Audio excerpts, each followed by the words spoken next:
今日门诊，宝妈觉得宝宝老咳嗽，来就诊。你刚才就觉得这个是咳嗽，这哪是咳嗽了？这是正常的哭的声音，这是诉求，这是哭了还要吃奶了，就这个意思。那，哎呦我的妈！这完全不是咳嗽，好不好？他一哭他就这样。这不是，这要一准备吃之前就这样，应该讲。对，他一哭就这样，也是吃之前也就这样。对呀，他现在哭就是要吃，一哭就是刚才那种表现，你以为就是咳。对，其实他不是咳，但是他哭，只是你这个宝宝哭的表现形式和别的宝宝哭的不一样。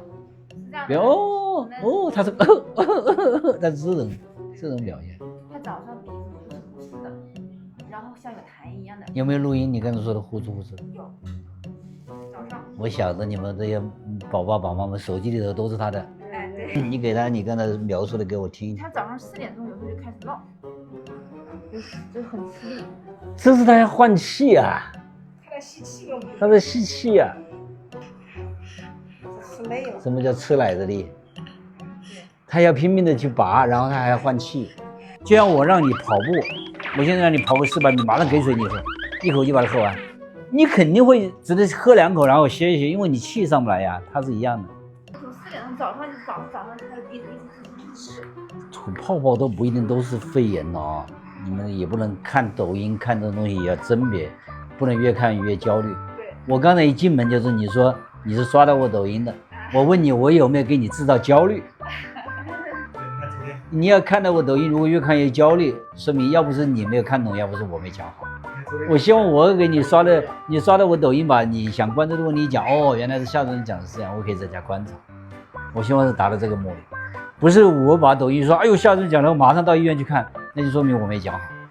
我们讲的吐沫沫，它是因为呼吸快，哎，沫沫就出来了。它偶尔现在很平稳，弄点的沫沫，那就有问题啊。它本来就不会像我们的大人那么把咸水吞进去，它有时咸水吞不了，它这样有点沫沫。所以你要知道这个吐沫和肺炎之间的关联，它的是有病理联系的，因为它吐沫是呼吸急促，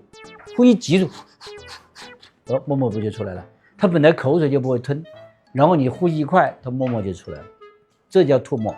呼吸急促、吐沫、止干、呼吸困难，逐渐来的。所以第一个是咳嗽。吐沫的是早期表现，然后才是有咳嗽，然后就是你的这个伤奥症啊、呛奶呀，这是越来越重的表现。所以不是说吐沫都是肺炎。然后他早上他不哭的时候也咳。你这个不是咳，他是哭的声音。你这个孩子可能每次一有诉求想吃，或者包括拉个屎、拉个尿，他都是这个表现。哎，还真是。那不是咳。哎呀，这不是咳，我已经跟你说了几遍了。别人说他这因为很多时候他真的不是病，是因为你们自己认为他有问题，其实他不一定是有问题。你不停的，你来去找别人看，别人说没事，你不停的说他咳嗽，不停的说他鼻塞，他可以开个药给你弄，反正这个药也不一定有多大作用，但是也不一定对孩子有什么伤害。打喷嚏来。跟打个喷嚏有什么关系呢？打喷嚏都不是问题。他的挪音也没有。我觉得你宝宝现在，我觉得他都正常的。哎呦我的妈！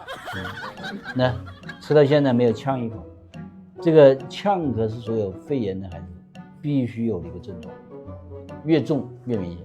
让我们打疫苗，我们疫苗还没打。为什么不让你打疫苗？他的咳，但是他感冒了。你不说他知道吗？